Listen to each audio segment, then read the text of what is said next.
Welcome back, ladies and gentlemen. And as Padmaja Joshi joins me on this budget broadcast, Padmaja, we've been talking about master communicator, master strategist, man, who's got over the last 10 years, a growing connection with the masses, Mr. Modi. Giving something for everybody, even in the statement that he's made on the budget. And on that, I want to come to you, Rajiv Mantri. The question here is that the markets are flat today. People are gung-ho. Consumer representatives like Bijon Mishra gung-ho. Opposition muted at best. Economists hailing the budget. Do you see a change in the manner in which investors are going to look at the budget today, especially because... So we'll have to look through the details and see where the allocations are specifically going. But even the economic survey points to how India is harnessing technology in completely new ways. In fact, in many cases, in first of its kind ways in the world to solve our problems. So whether they did talk about AI and how institutions will have private digital public goods. Does this budget enthuse you? Most definitely. Double your investments into the Indian market. No, most definitely. I think a lot of investors will see it very positively. There is a emphasis on using technology across the board, whether it's for kind of civil government services, whether it's embracing new kinds of hardware. I think there's a tremendous scope here. Does this budget change your IRR expectations? Well, if you have higher growth, you will expect young businesses to take the lead and deliver on that. Well, so even the venture capitalist is gung-ho. Everyone is happy. Well, it's very rarely that you can make the people who are at the bottom of the ladder and the top of the ladder per se happy at the same time. But it's taken a lot of, scratching of heads since morning, especially as far as the tax slabs is concerned. So let's now take you through finally what we have made of the budget and how this is geared pretty much for 2024.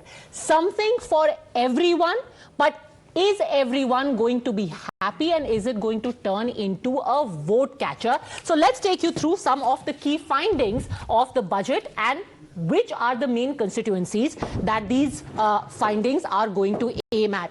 So first up, this is the Amrit Kal budget. Why are we saying that? First, of course, is the tax rebate for those earning up to 7 lakh rupees. The middle class, which always feels left out, thinks they have been given a stepmotherly treatment, should be happy with that. Freebies have been rationalized, and we'll speak more in detail about that. There is going to be no tax on MSMEs with a turnover of less than 3 crores or less. Lot of initiatives for people in the tribal regions. PM Awas Yojana allocation has been given a massive raise by 66%. 50 more airports have been announced. Ayushman Bharat budget has been slightly increased by about 10%. That is the increase.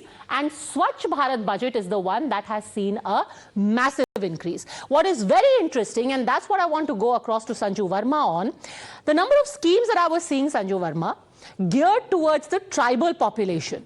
Many would say that this is just at the right time, given that of the 9 states we have going to elections in this year, you have 2 states where almost entirely all the seats are tribal, and the other states also, at least in the northeast, have a sizable tribal population.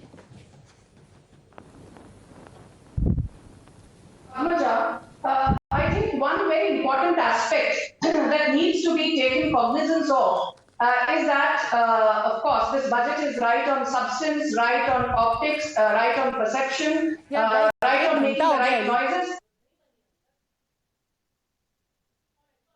Am I audible? Go on, please. Yes.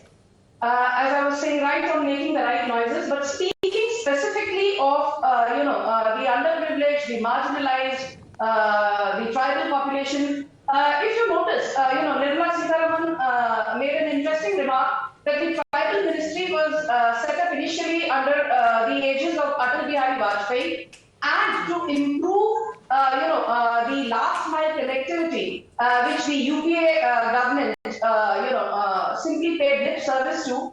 We had in the last 8.5 odd years a fully dedicated Ayush Minister yesterday pointed out, and I would like to contradict Mr. Mehrotra on this, that the rural female labor participation rate has risen from 19.4% in FY21 to 27.7% in FY22. And Mr. Mehrotra, I can see you smiling. Let me tell you that a large part of the female labor force participation rate in rural areas, the increase is attributed to the employment of erstwhile underemployed and unemployed tribal women. Let me tell you that the government has increased for 740 residential Ekalavya Vidyalayas.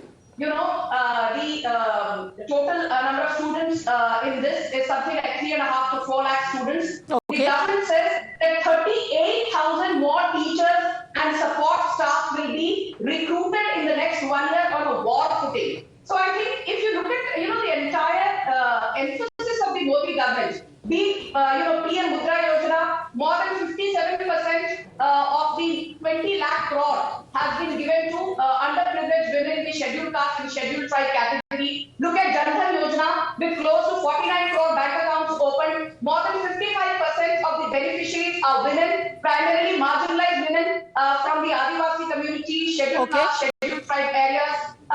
Even one very interesting data point, Padmaja, which I would like to bring to your audience is the fact that out of these 78,000 odd new startups that came up in the last 8.5 odd years, 45% of them have at least one woman member on the board of directors. And I think this is where Sanjuji, unfortunately, with all due respect to her, great knowledge, is forgetting that this is all unpaid family labor, a point which I've been making for the last 4 or 5 hours. And hopefully I'm getting through to at least to your audience, perhaps not to Sanjuji. Unpaid family labor is the worst form of employment, and it's not even employment. Technically, it is not even employment according to the ILO. Only India considers it to be employment. It is the result of very severe distress in the country because of their male colleagues actually losing employment. Employment rate is falling, and youth unemployment has doubled within a matter of 6 years. In 17-18, your own PLFS, Sarkari PLFS told us we were at a 45-year high in open unemployment. So let me not even go there. It's a waste of time. We've said this. Now let me just come back to some important points. Tharoor was asking, okay, rural development allocation as a whole has come down compared to 22-23, and I've now since checked what happened to Manrega allocation.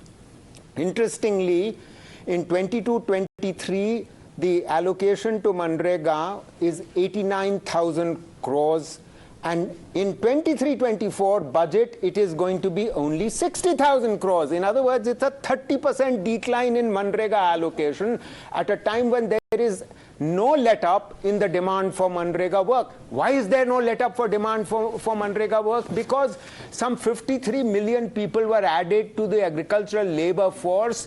I'll tell you why you're wrong on Manrega numbers. I'll come to the rural female labor force participation rates in a bit. What was the average allocation to Manrega under UPA 1 and UPA 2? The average allocation, under the UPA dispensation was 40,000 crore. 40,000 crore. I have the numbers with me. The average allocation and money disbursed under Manrega during the last 8 to 9 odd years of the Modi government has been 73,000 crore. 40,000 crore tha pehle, now it is 73,000 crore. Simple arithmetic, that is an 82.5% increase. Assuming what you are saying is right, that the allocation has been reduced to 60,000 crore. Even if it is 60,000 crore, it is still 50% more than the average allocation under the UPA, which was only 40,000 crore. Point number 2, under the UPA, Manrega failed for various reasons. And I'll tell you why. Bear with me for 20 seconds. New workers in agriculture. People were asked to, please, you spoke at length, I did not interrupt. Yes, go on.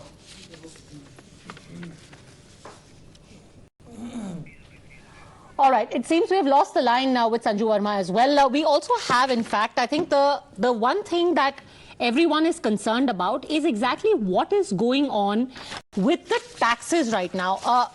I believe, so can you please, I think we have Mr. Sethuraman here with us in the studio, pardon me.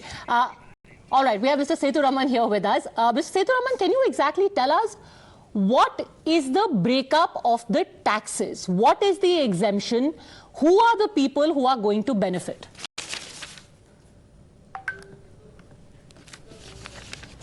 Right. I think, see, if you look into this budget presented by the finance minister, primarily what they have done is they have emphasized on the new tax regime, and all along the new tax regime is not providing for any exemption or deduction to the taxpayers. So it is a form of a simplistic tax regime. For example, you don't have to submit your HRA rent receipts to claim a HRA deduction. So there is no question of claiming HRA deduction. But in this budget, what they have done is they have made certain changes. They have not extended all the benefits to the new tax regime, like what is available under the old tax regime, but they have made certain changes to the tax system so that there are more takers for the new tax regime. First and foremost, what they have done is they have extended the slabs. In a way, they have also extended the benefit of rebate. For example, somebody opting for a new tax regime, they don't have to pay taxes if their income is going to be 7 lakhs or less. If it is going to exceed 7 lakhs, only then taxes would kick in.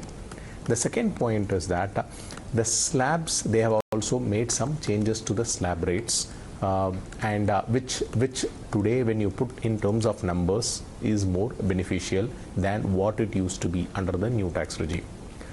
The third thing is they have extended the benefit of standard deduction. If a salaried employee is going to choose the new tax regime, he or she can claim the benefit of standard deduction.